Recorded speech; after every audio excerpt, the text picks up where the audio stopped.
Hello, everybody, and welcome to The Seventh Rule with your stars, Cirroc Lofton and Aron Eisenberg. Hello. Enthusiasm, hello. I love it.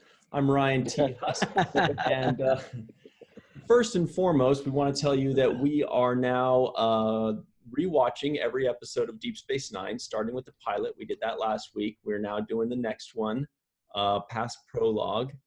And we're just going to go every week and knock these out and have a blast doing it. But first, a little bit of news in the world. The Picard series has an official title. The official title of Star Trek Picard is... Oh, what is it? What do you think it is, Cirroc? Star Trek, the next generation.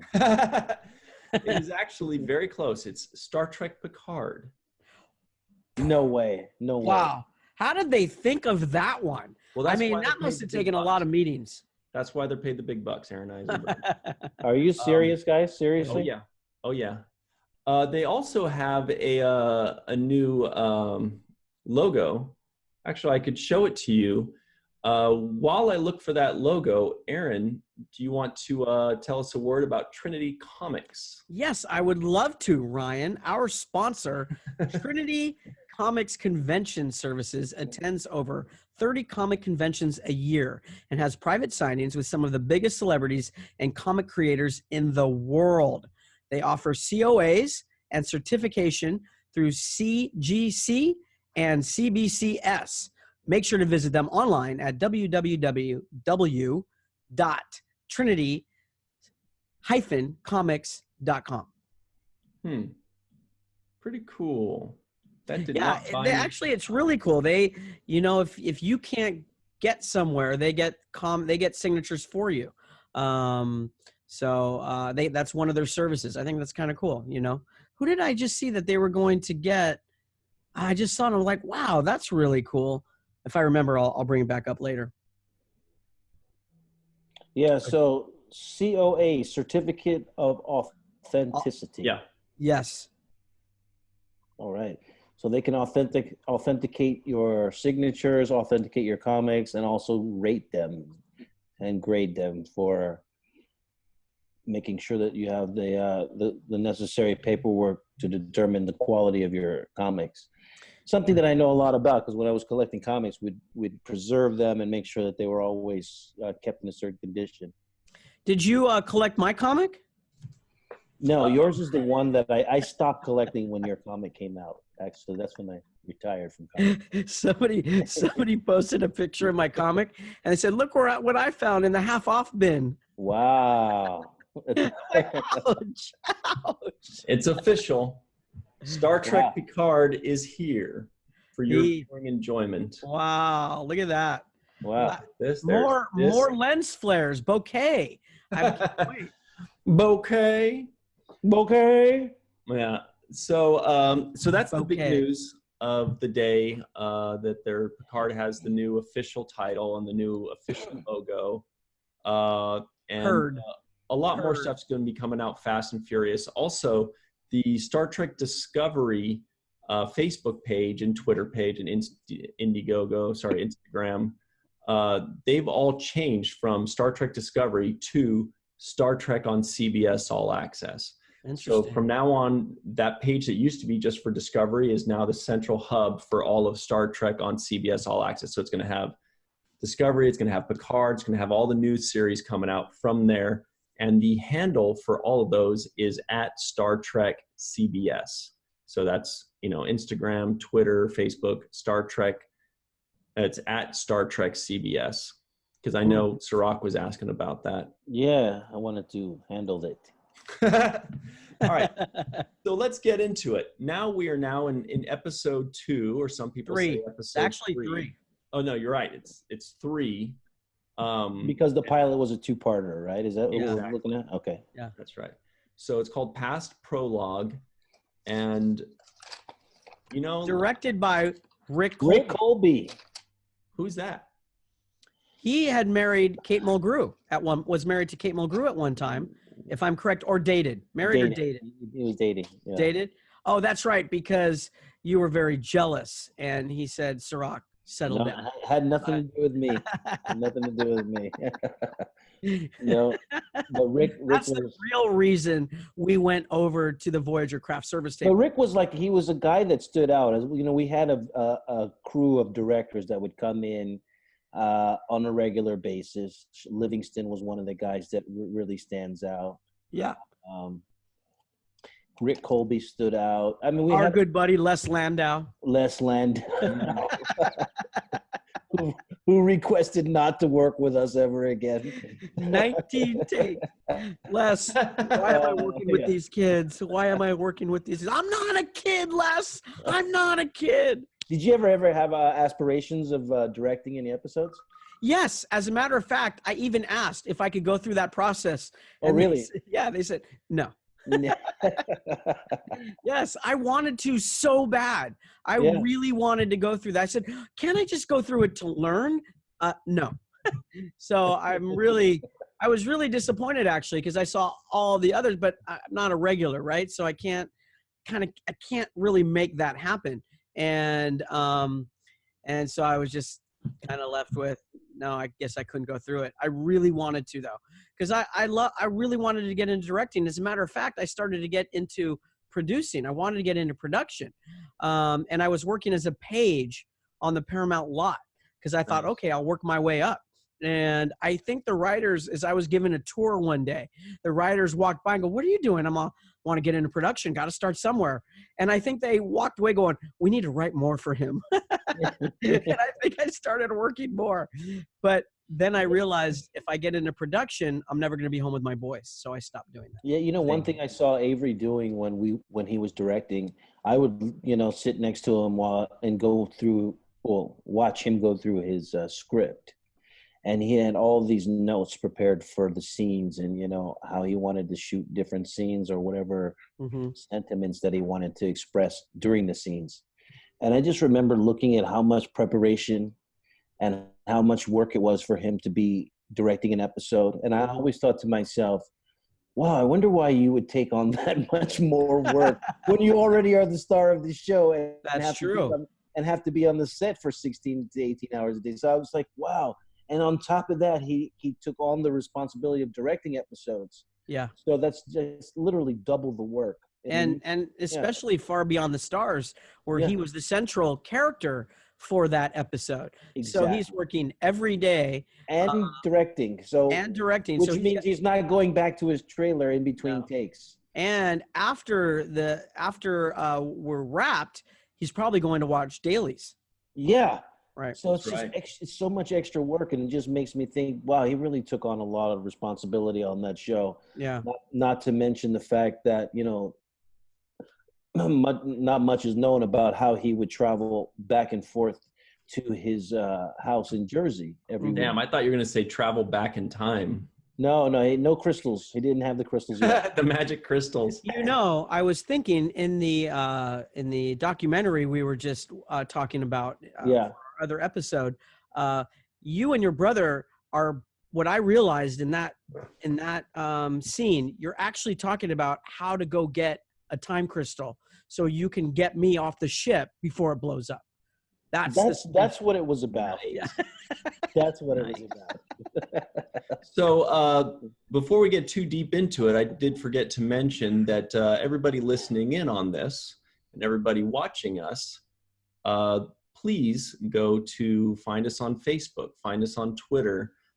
Just look for the 7th Rule with the number 7, TH.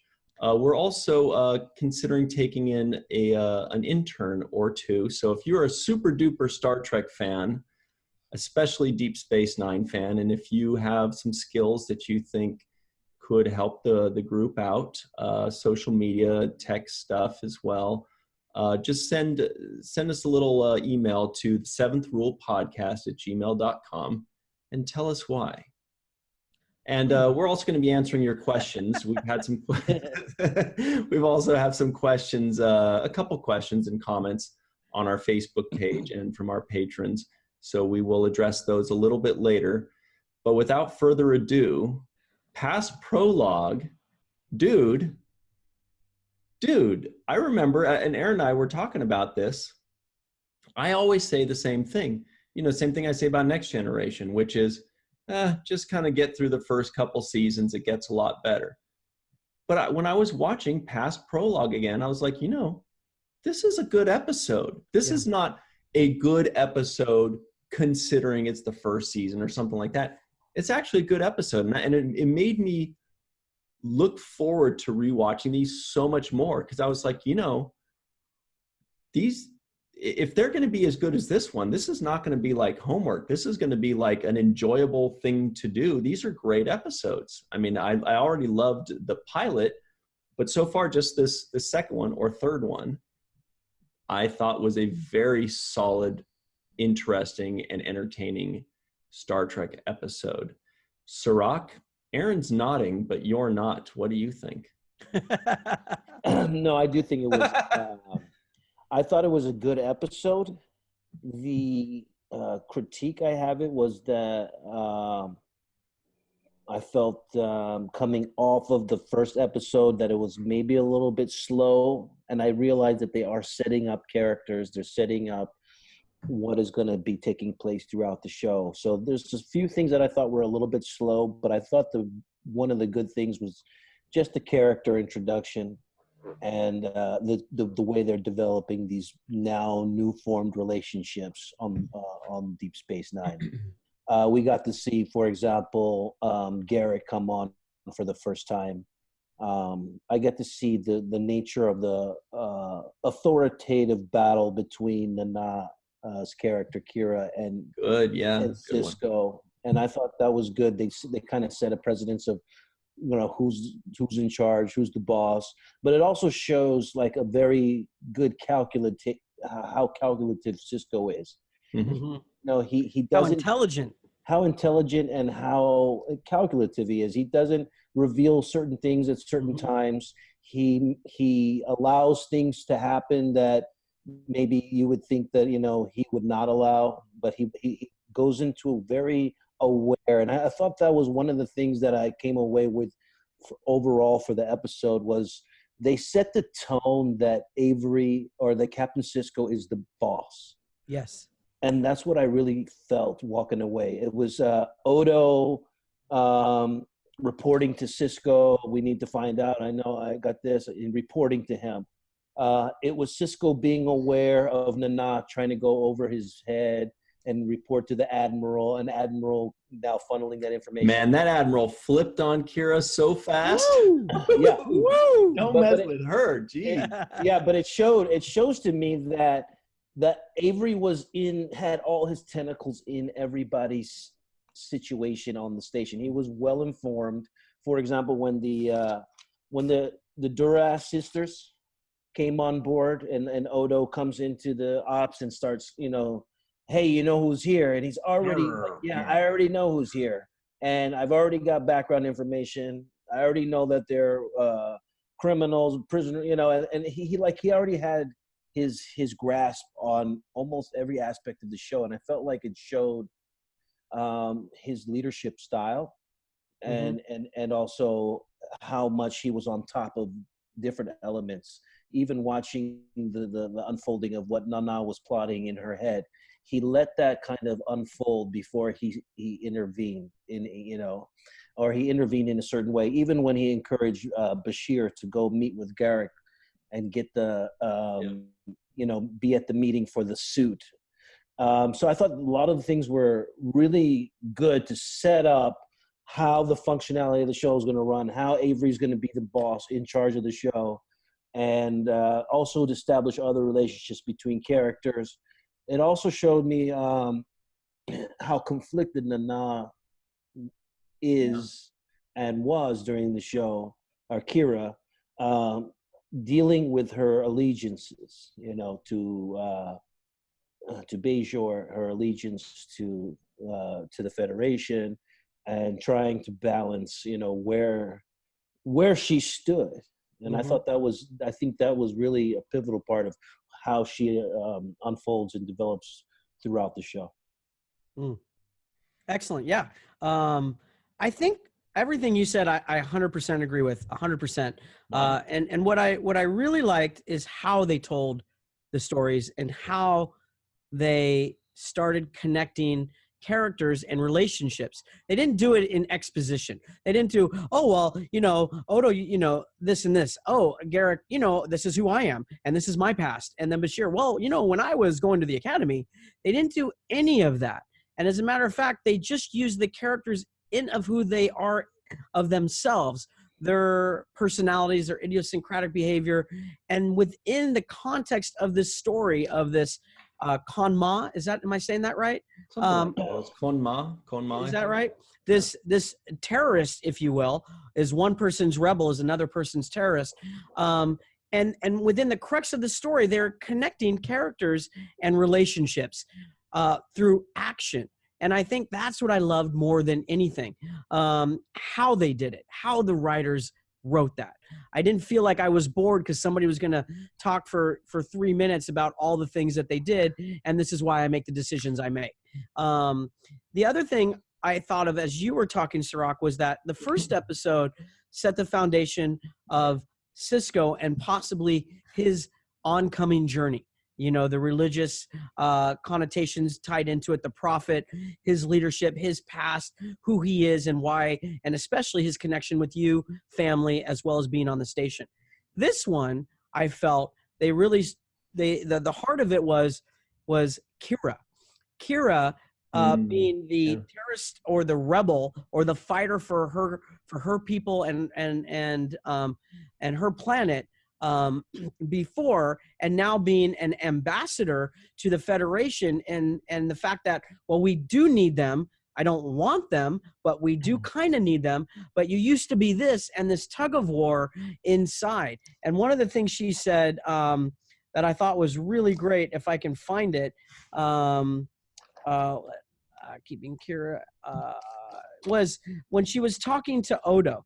And that was another relationship that I thought they established very well, was that Kira softens and they establish that there was a previous relationship between the two of them, that one could come to the other and talk openly in a vulnerable sense and give counsel, as Odo did to Kira, which showed another side of Odo without overdoing it. And in the context of their relationship prior to the Federation coming, and then it almost like they tied to the past with the scene in the present that helped her decide where to go forward. And he said something to her, always be true to who you are. That's what he said. Only important thing is not to betray yourself. And then she obviously made the decision to do the right thing, and they all came together.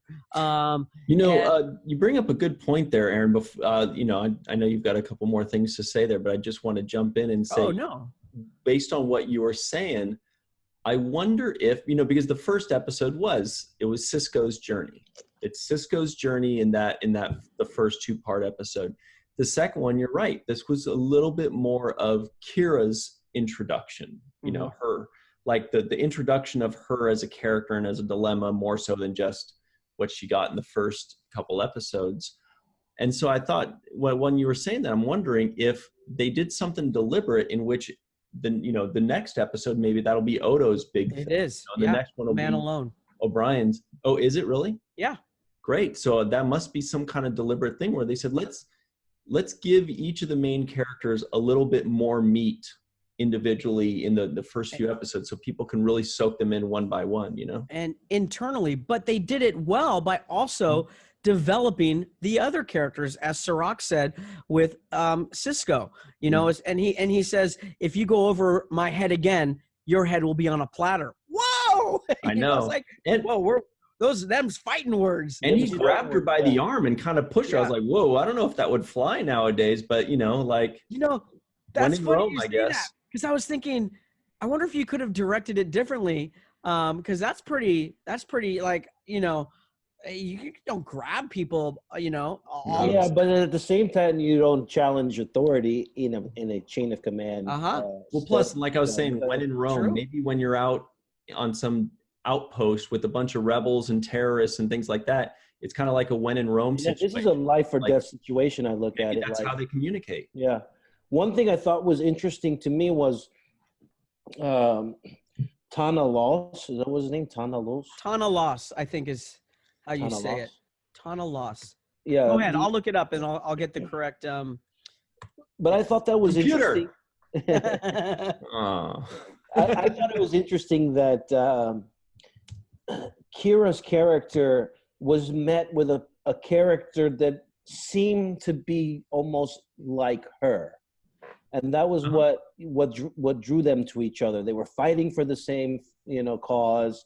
They were adamant that, they had to destroy the enemy or get rid of the enemy. And they were so passionate. They were consumed with passion. And I felt like at some point, Kira realizes their vision strays. It's because of when she was talking with somebody, and maybe you guys will remember who it was, she said, "Oh, I used to be like that." And the person said, "Used to." And that was the moment that it clicked for her, which is like, whoa, hang on a second. I'm describing this person that I supposedly identify with, but I'm saying that's how I used to be. I don't remember who that character was, but maybe it was Odo. I think it was Odo in when he was counseling her. And were you had more to say though, Cirroc? No, I just brought that up to say that I thought it was interesting because when you take it out of context and you just put it into a general context, when you have two people who seemingly agree on ideologically, and in this case, let's say politically or religiously, and then you find that there are different set of goals to achieve by each person. Mm-hmm. So it's like you may agree we're both one way or another feeling this kind of way, but then you realize what I want at the end is not what you want. Mm-hmm. And that's where you see the split I think that happens with all of us in so many different ways, where we feel like, oh, well, this guy or this person is just like me in so many different ways. We both watch Star Trek. We both like this. We both like this. And then at some point you realize, oh, but they, I'm not like them because of this one major difference, because they want this kind of an outcome and I want this kind of outcome. And, or also, the outcome that they both wanted is actually already occurring because they've got their independence. The Cardassians have moved away, and the Federation have really come in to help them get forward. But one looks at them as an enemy and wants to keep fighting. The Tana Loss character, he can't stop attacking. He can't stop fighting. He doesn't know how to move on, where Kira is in that transition to move forward for the life that she has fought for, and yet kind of torn between the two. And that's kind of an interesting thing between the two of them, as two people start off in the same place and then they drift apart. And they're rebels, but to the Cardassians, they're terrorists. To their own people, they're liberators. Yes, exactly. But the Khan Ma are not regarded in a positive light by the provisional government and the desire to progress forward. Right. That's what I got from it too, because they were going to need amnesty to come back. A lot of political stuff going on. So much, and then they go right into the political stuff. They go right into they start with theology and they go right into the religion with Sisko's character. And now we're getting deep into politics. Right. And we're getting into, what do you think of, occupation and the sovereign rights of people, and then what to do about it. And globalism. Do we cooperate? Do we Great cooperate point. with the Federation? You cooperate with them, and is the wormhole something that can be used for mutual benefit? Can we make this thing work? Or the other extreme of that is, oh no, we got to destroy the wormhole and cut them off and end this diplomacy, this kind of diplomacy. Right. Speaking of cutting them off, we're going to take a quick break. Yeah. and we are going to be right back with Aron Eisenberg and Cirroc Lofton. I'm Ryan T. Husk. This is the 7th rule. We'll be back in like 4 seconds or something. Hello, everybody, and welcome back to the 7th rule with your stars, Cirroc Lofton and Aron Eisenberg. I am Ryan T. Husk. We are talking about episode 3 of Deep Space Nine on our Deep Space Nine rewatch. This one is called Past Prologue. And Cirroc Lofton, you have the floor because you are making an amazing... Well, one of the things the writers really did a great job of is just really touching on issues that are very sensitive to us. Religion, the things that they say stay away from in a conversation. Right. And they really go right at it. And one of the things is politics. And in describing this story, one of the things was, should we keep the wormhole or not? And is it in Bajor's best interest to just blow up the wormhole and relieve ourselves of trying to deal diplomatically with these occupiers? Or anybody coming through. Or anybody coming through. Yeah. And let's just cut it off and make it more difficult. Or Nana's faced with this, conflict of interest. Should I try to do it in a more cooperative way with the Federation? And Aron, you brought up a great point with this kind of idea of, yeah, with globalism. Right. It talks about how we should, these are the same kind of themes, touching on, should we work together to solve a problem, or should we leave problems to ourselves and work within ourselves? And it's, nobody on the outside should have any impact or say. Right. And those are the kinds of same themes or issues that we're facing today with nationalism and globalism. Is those themes never go away? They just keep popping up in different ways and different cycles.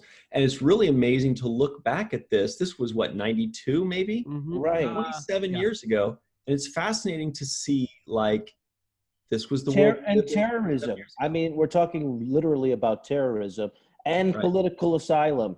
So, I mean, these are headlines. These are right out of today's headlines. People totally. and what was also really good about this is, even though it's Kira, you were learning more about Kira and where she's at in her journey, you're also Sisko is given a very difficult situation here. If he turns over this Konma individual, Tana Loss, which is a difficult name for us to keep saying, if he turns over to the Cardassians, he's ruined all diplomatic ties to Bajor. He's going to ruin the whole mission right from the beginning. So he's like, I can't just arbitrarily throw him over to him. So he's got to bide time to find the truth, to find out what's really going on here. And what was, I'll finish on this one. What I love so much about the writing is it wasn't so in your face. Part of instrumental in learning about what was really going on was Garak, who was talking to Bashir / Tilly. I like to connect him to with his hands on his shoulders like this. We like to connect them to Tilly. But Bashir was all wide-eyed. Oh, I think he's a spy for the Cardassians. And Sisko didn't tell him. He goes, no, I don't think so. He let him still just do his thing because Bashir was giving information that was really over Bashir's head, right? And then Sisko's like, go, because he's thinking there's something more. And Garak was subtly connecting the Federation to the Klingons without saying he was doing that. I have a suit for you today. Be there at 2250. Oh, that was brilliant. That's excellent writing because it's giving the crumbs, but not putting them all in one place. Everybody was part of the solution. Everybody was involved in finding what the truth was. And Garak was instrumental from this first episode. And us, as we are watching the documentary, and we find out in the documentary when Andy says, oh yeah, he was definitely gay. Oh yeah. And that scene with him and Bashir where he puts his hands on his shoulders and Bashir's so awkwardly nervous. It looks like he's so great. He doesn't know what to do. And But Bashir didn't play it that he was hitting on him. No. He played it when he came back to, he's a spy. I know it. I know it. Right. I wanted to hit a couple points about that. Number one is that they did that well plenty of times throughout the series, not to jump too far ahead, but my favorite time was when It was definitely the Dominion Wars, and they were having a meeting. That's what it was. It was that the Dominion was going to turn on the Cardassians and invade the Cardassians. And Sisko says, Sisko to Garrick, can you come to my office? I need to be fitted for a new suit.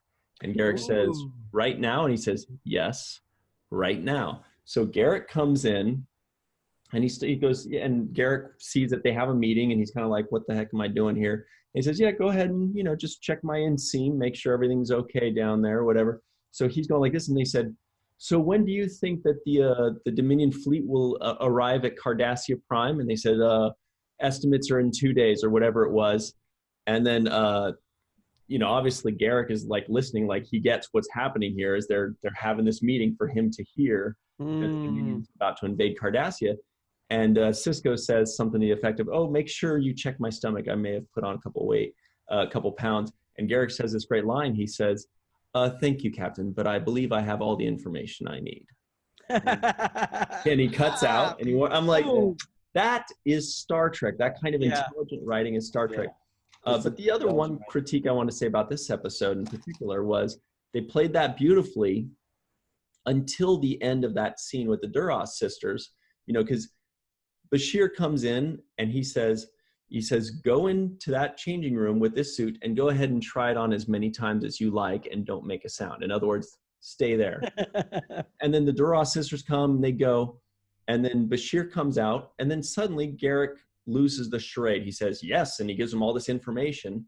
I feel like he should have kept the charade going longer, been like, oh, what do I know? I'm just a simple tailor. Oh, go ahead and do whatever you got to do. I was just having you try this thing on. Little missed opportunity, but whatever. It was. That's true. One of the lines that he had when he met Bashir, he said, no, it's just Garrick. Plain, simple Garrick.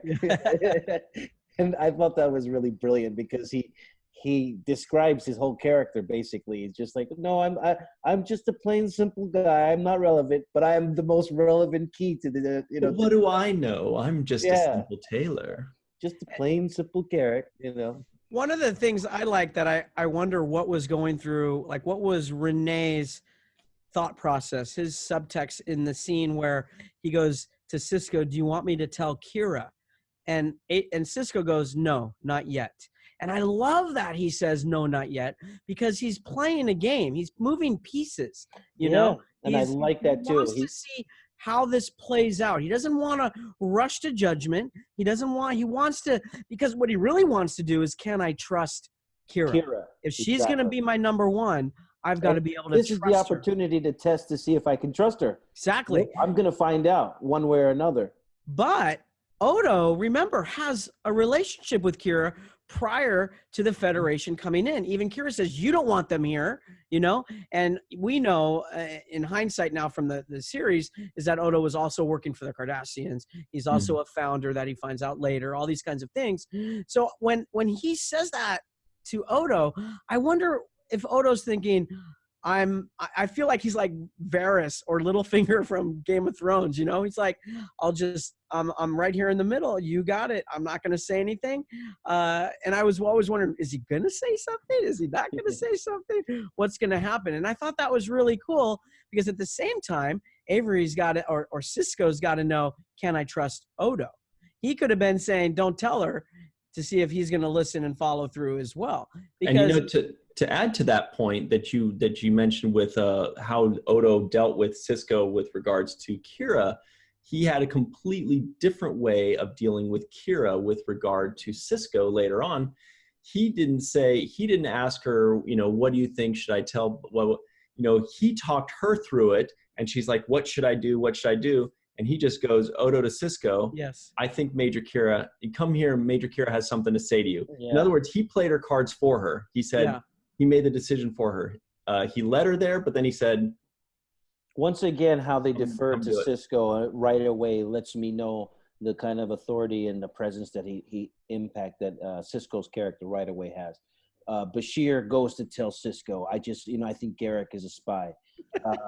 Odo goes to tell Sisko right away. I mean, everybody's kind of reporting up to Sisko, and I like that they established that right away.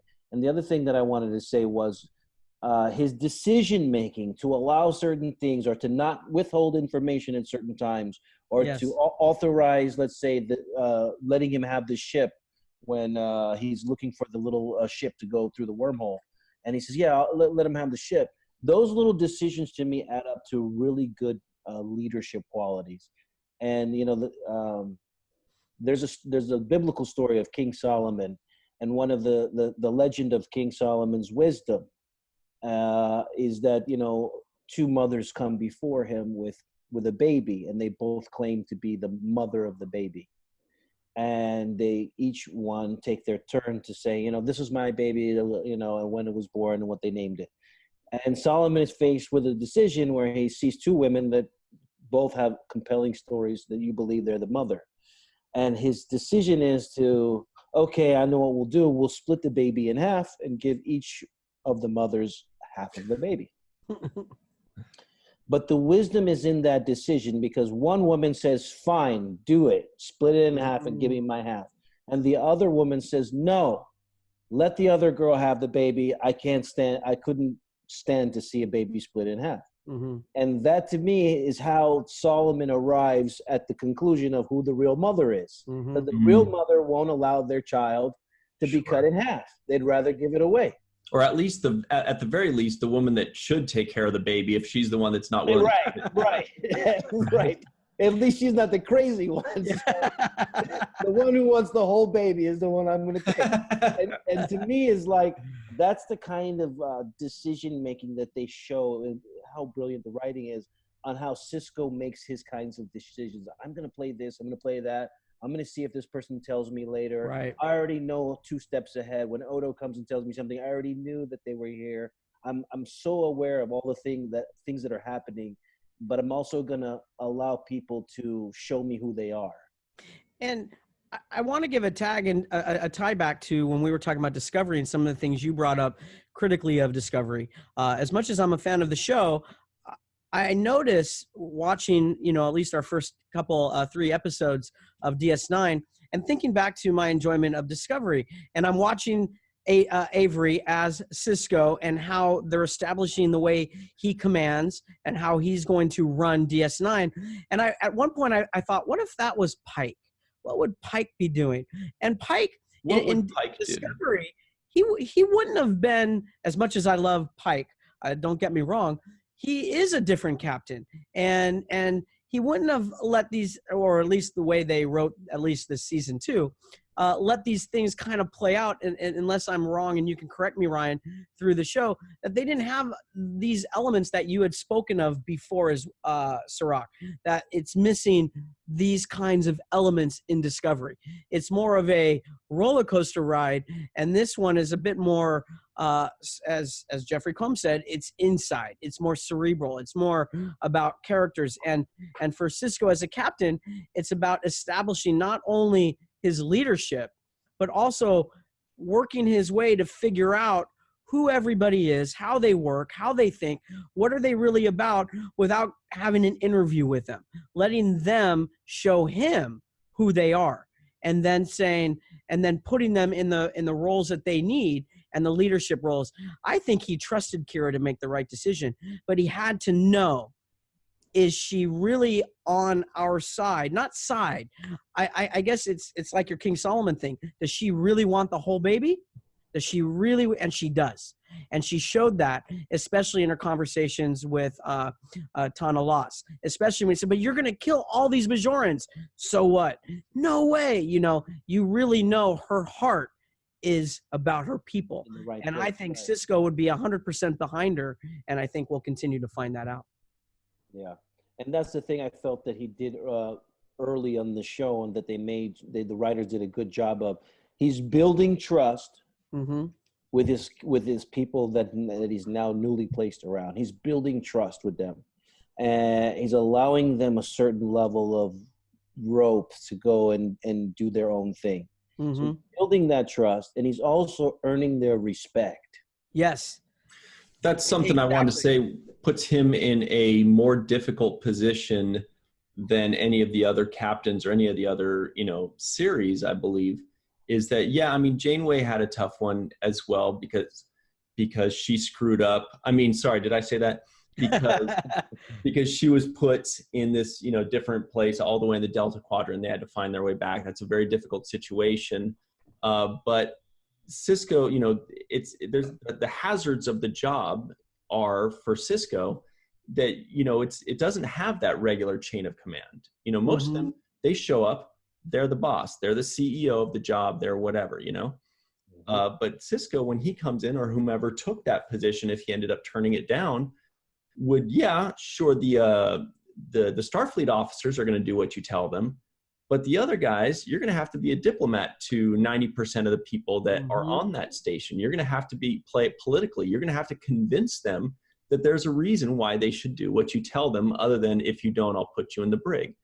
And so he had to be very diplomatic about things. He had to be smart and calculated, as Cirroc said. Because it wasn't just one chain of command and he's the tip of the spear. That's only one aspect of the whole show. There's so much more to it.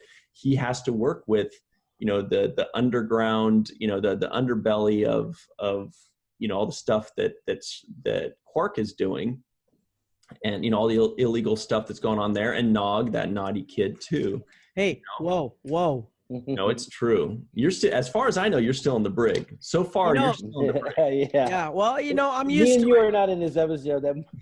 But We're in A Man Alone. We meet in A Man Alone. Odo says something funny in this episode. He says the Duras sisters are at Quark's bar, and they're not there to gamble or for the food. Oh no, yeah, somebody's But see, that's great writing too. Yeah, it shows that it was a great. Yeah, it was a great line. Yeah, it shows the backstory and kind of the camaraderie that the cast, the different characters have with each other. I thought it was great. So, little stuff like that. It was just, I thought the episode really character driven, and the stories and the battles that each one are faced with. You can really see that, that Bashir is kind of like, a little bit of a fish out of the water in certain circumstances, and has these high nerves when he doesn't have a secure understanding of what's going on. Yeah. Ryan, you were spot on about the fine line that he has to walk, and especially when Gold, what was his name? Dinar. Dinar. Very similar to Damar. It was Dinar. Played by the wonderful Vaughn Armstrong, by the way. Oh yeah, I didn't even notice that. Yeah, there you go, guys. Vaughn Armstrong making his debut as a Cardassian, or not. I don't know if it's a debut in Star Trek. I think he was on. But on our show, He's done a lot. But he also had to navigate that as well. He's got to keep everybody at an equal little, hey, just relax. We're going to overlook it. But he handles him differently than he handles Kira or Odo or anybody else. And it's obvious that, the Cardassians are the enemy, but he still has to be fair to them. And there was something he said, and I might have to come back to it. That's it. I love that they also showed this about Sisko. When Odo said, let's just throw them in jail. Let's just put them in the jail. And it was the Duras sisters, right? I think he meant. That's right. Yeah. And Sisko says, they haven't broken any laws. You can't just throw them in jail. So he's fair. He's honest. And he has integrity. So that but then what did Odo say to that? I don't remember. He said, it was so much easier when the Cardassians yeah, that's what he did. Some comment like that, geez. At least it was simple. Yeah. But that's honest, right? And it's and it also shows, well, this is a new DS9, and this is going to be run differently. And so they found another way to find the solution. I felt it was a little unfair when he kept them, the Cardassians, make it hard for them to actually dock. Oh yeah. I was thinking to myself, well, if I was a Cardassian, I'm like, see, always throwing us, the hard ball, always making it tough on us. We're just here to be friends. Look at them, they're docking. Exactly. We should cut to them. I'm the fifth in line. Why am I still? I was before that guy. Why is the Ferengi docking before me? Exactly. Those Ferengi, they always get better than us. But in a way, I saw that like, well, what if you have a different perspective than, you know, and then they even talk about that when he comes in and he goes, well, I'm sorry about that. I'll do better next time. You know, so it wasn't that they just played it off and just said that funny line. You know, when Von Armstrong's character comes into his office, he brings it up, and Sisko says, "Yeah, oh well, you're all right. You're here now. You good, I'm so right? sorry." You know, good? yeah, it was great. This is why I joined Starfleet, and that's also his diplomacy. Like, you know. Here this guy is like, I want this guy. You better give me my prisoner because this guy is a terrorist. Yes. And I need him. And Sisko's like, hold on a second. You need to investigate, you know, but I'll treat you with I'll be hospitable to you. You can come and hang out and go to the Replimat and get yourself, you know, some Roctagino. Or whatever it is you guys do. Or whatever you guys like. But at the same time, you know, shit's gonna run my way. Things are gonna run my way on my on my station, and these are my rules. Like when Odo tells him, "Hey, you can give up your guns or you can go home. Those are the rules." And they're like, "Who are you? I'm the one giving you the choice." So, yeah, that was a great line. Yes. Boom. Yeah. So it's like I really feel like they set the stage for kind of the hierarchy of the show. Yes. And you know, and each character starting to emerge is like you really see the morality in Kira, but also the aggressiveness in her approach to her morality. Yeah. And then you also see Odo, he really establishes himself as this no-nonsense security ops who's like, you know, I'm a changeling, so you can whatever you want to do. Nothing you do is going to work on me. You know, I can melt myself into a liquid. So or a rat, or a bucket. I can be anything I want to be, but you know, you're going to have to deal with me. And I like that way he asserts himself in that kind of way, really taking charge as like the no nonsense guy. You know, speaking of which, just one quick thing. Am I the only one that thought that rat was cute? When because he like ran across and then did a little boop and like jumped out. I was like, oh my God. That rat was an actor. He has a SAG card. Is that what it is? He's still when I found out it was Odo. He's on the new Picard series. Yeah, he got a call to be on Picard. You know, though, it's kind of funny. One of the sisters should have seen the rat and go, a rat? Up in space or eating it. I thought they were going to just reach over and just like eat it. Yeah. Let's talk. We probably don't have much time, but I was thinking I wanted to start watching these shows from the directors that are directing them. In a technical sense, I was watching some of the shots that were set up by Rick Colby. And what I noticed he liked to do a lot was shoot through either different items that or props that are in the set that somebody's in, or even have background walking through, and then he cuts into singles and what have you. And at first, when the background was walking through, I found it distracting, but then I go, oh no, that's kind of cool. It's kind of in the station, and he's got a long shot on them. And he also did it with the Duras sisters through the containers to them over there. The whole scene was shot really from that. And I wanted to start paying more attention to shot choices in the shows as we continue to watch them. Right, stylistically. And see which ones do different things. Because one of the things I always see is as soon as a Star Trek actor directs a show, he's the greatest director in the world. And I'm always wondering, well, why do you like what he did so much? I never really hear that. You know, I never hear. Because when somebody says he's the greatest director in the world, or they won't say that because the greatest director is a female. It's Roxanne Dawson. So that's a little piece of trivia there. I don't know if she really is, but she's definitely one of the best. I thought that was fun. Then the question would be, what makes her good? What makes a director, when we watch these, because TV is different than film, right? And there's we have 5 minutes, and they have to fit within the mold of what the show wants. And as I was talking to Jonathan Frakes at a con, he said Orville, very specific. Seth kind of runs the whole show. This is what he wants to do. You kind of fit within that paradigm. Discovery, he was given a lot more free reign to be creative and choose what he wants to do. So that's something I want to focus on a little bit as we go through and see what we see by the different directors and the things that they want to create.